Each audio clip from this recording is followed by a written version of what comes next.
Okay, guys, welcome back to our top 10 list of video games and restaurants. I guess we'll call it that. I'm going to jump right into it.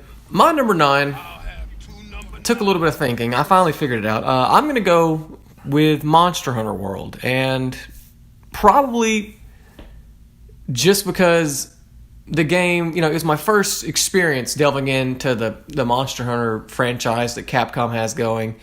And I only played it because a couple of friends of mine were just insisting that I, jump into it and give it a shot. And I ended up loving it. The soundtrack is great. The graphics, it looks like, it's great.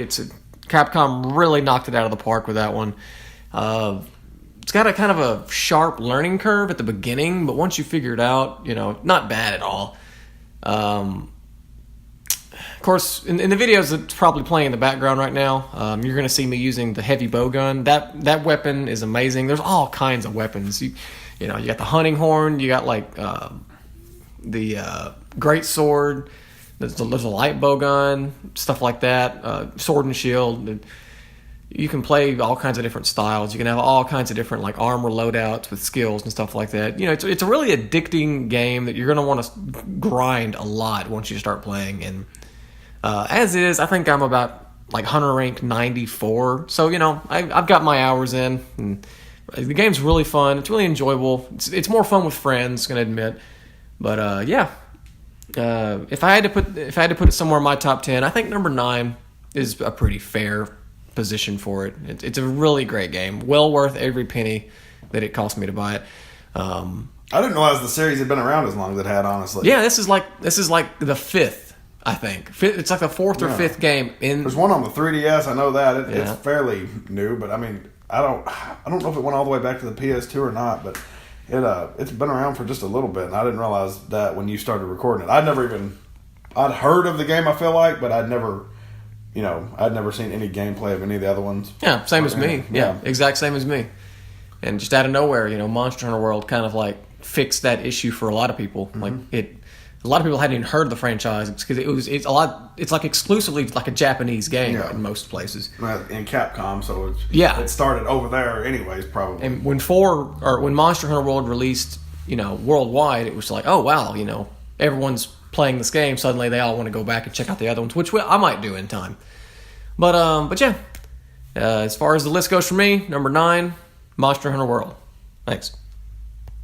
Well, I'm not going to edit that part out. Thanks. All right, now my number 9 is Super Mario Strikers. I actually changed it. It was something else. But anyway, Super Mario Strikers. And there's just a lot of nostalgia tied to that game.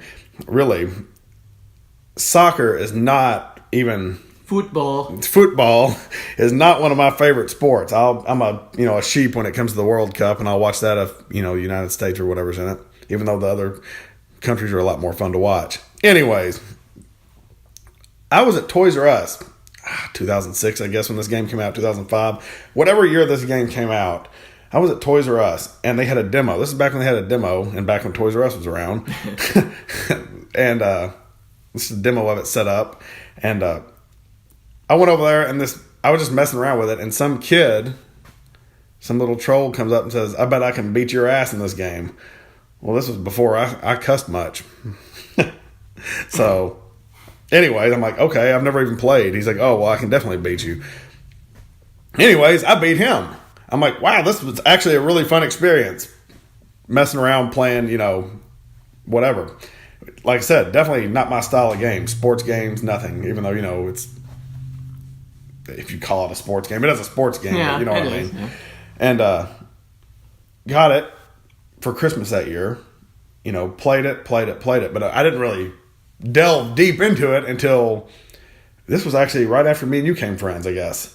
And you came over, and we just randomly started playing it and would play it hours on end. And I'm talking go through these cups that were 24 games and just beat them in we beat the hell out of the game. It was insane. Up until 4 or 5 in the morning just playing Super Mario Strikers. No, it was crazy. We got, gold trophies on all those. This is back before achievements. Your achievements were in the options menu or something. Yeah. And you had to go look for them. Such a fun game. And just a very, very I don't know what the word I'm looking for is. It took it took the soccer mechanic and added its own like twist to it. Oh, yeah. You know, the strike. What are they called? Perfect passes. Well, perfect passes, but super strikes. Super strikes, Yeah. where you could get an automatic 2 points if you could just land. And when we learned that you didn't actually have to line them up perfect. Yeah, the game had leeway to it. Yeah, it was crazy. And I think one of the biggest not downfalls of this game is, but when the sequel came out, it was on the Wii, and the controls were so broken. And it's a shame because there was so many characters you could unlock and so many more tournaments you could do. And I feel like if you could have used the GameCube controller on the sequel, it would have been perfect. Mm-hmm. It would have actually probably been better than this one. But I ranked this one way higher than that one, mainly because of broken controls. But such a fun game. Not even a soccer fan, football fan at all. But it was so fun. And that is my number 9. Okay, and on the restaurant side of things, our collective list ended up putting a place called Jimmy John's in the 9th spot. And I'm pretty sure Jimmy John's is franchise. Oh, yeah. Jimmy John's is everywhere. It's all over the country. Brock Lesnar wears Jimmy John's on his shorts. Okay, so yeah, we're not going to be... This isn't exclusive to Bowling Green, Kentucky. But it's in Bowling Green, and there's like 2 or 3 different locations. So, yeah, fair enough. Now, for the most part, it's a sandwich shop, right? We went on a sandwich spree one summer. We wanted to try a bunch of different sandwich shops, and Jimmy John's, neither one of us had ever ate at the time. And... Pretty damn good. Yeah, it was so good. We probably ate there 4 or 5 times at least. And you think, 4 or 5 times you put it on your top 10 list. We don't go to many places. We really don't. And I'm not going to put a McDonald's on this list. No, McDonald's isn't going on the list. But, yeah, I ended up getting something called the Vito. It was salami and provolone. It was really good, like Italian sandwich. Super good. And you get a bag of chips, I think. Yeah, it's a bag of chips. I don't know. And a Coke. Would they go with it? Yeah, it's a Coke.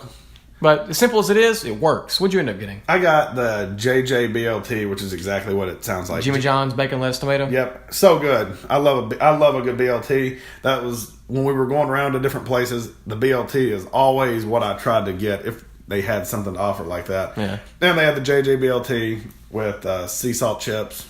So good. That sounds pretty good. So, yeah, I mean, Jimmy John's, the price was... Price is fair. Wasn't bad at all. And the sandwich, I was back an 8-inch sandwich, and you know, I'm not knocking Subway, but there's a lot of bread, and so it was an even sandwich, and it was good. I guess that makes any sense. It was a well proportioned sandwich. That's what I should say.